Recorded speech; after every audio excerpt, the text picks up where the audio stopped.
Welcome, everyone. Greetings. I am VANgazmic Voyage, and this is my van. And this is my story. My career in print publishing and print production ended in November 2009, following the Great Recession. I was 58 years old, and I would never work in that field again. I'm here to tell you that age discrimination is very much alive and well in the marketplace. After 21 months without meaningful work, my unemployment benefits ran out and I had to take a low-paying retail job just to stay alive.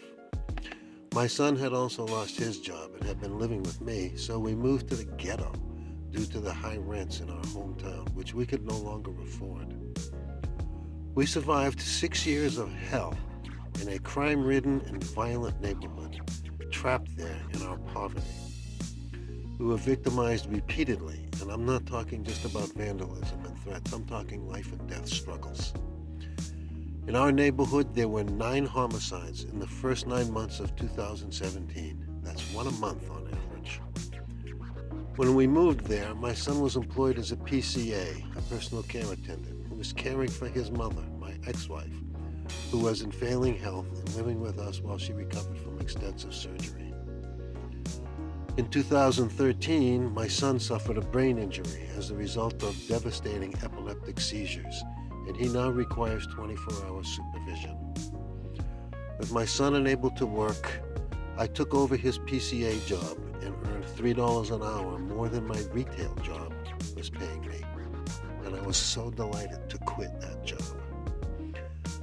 I also had to take Social Security retirement early at age 62 so I could be my son's caregiver and for the extra income it brought in. And for a short time, we were doing well financially.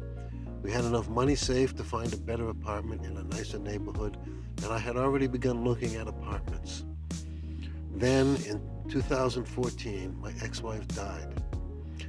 Aside from the personal loss, which was substantial, we also lost her disability income, and I lost my job as her PCA.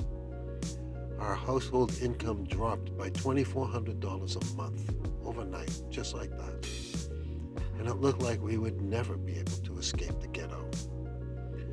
With just my son's disability and my Social Security for income, we struggled to stay alive, always just one economic jolt away from homelessness.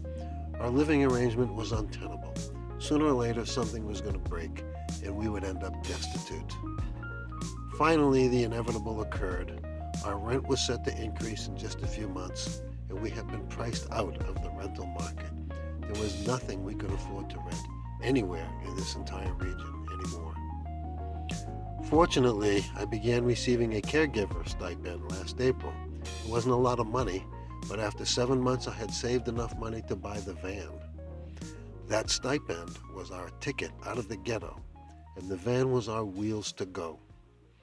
So that's my story, and I'm sticking to it. This channel is the chronicle of our journey of transformation from lifelong apartment dwellers to full-time van dwellers, with an emphasis on the ironies and the absurdities of life in America. So join us on our journey. Stick around. We'll have some fun.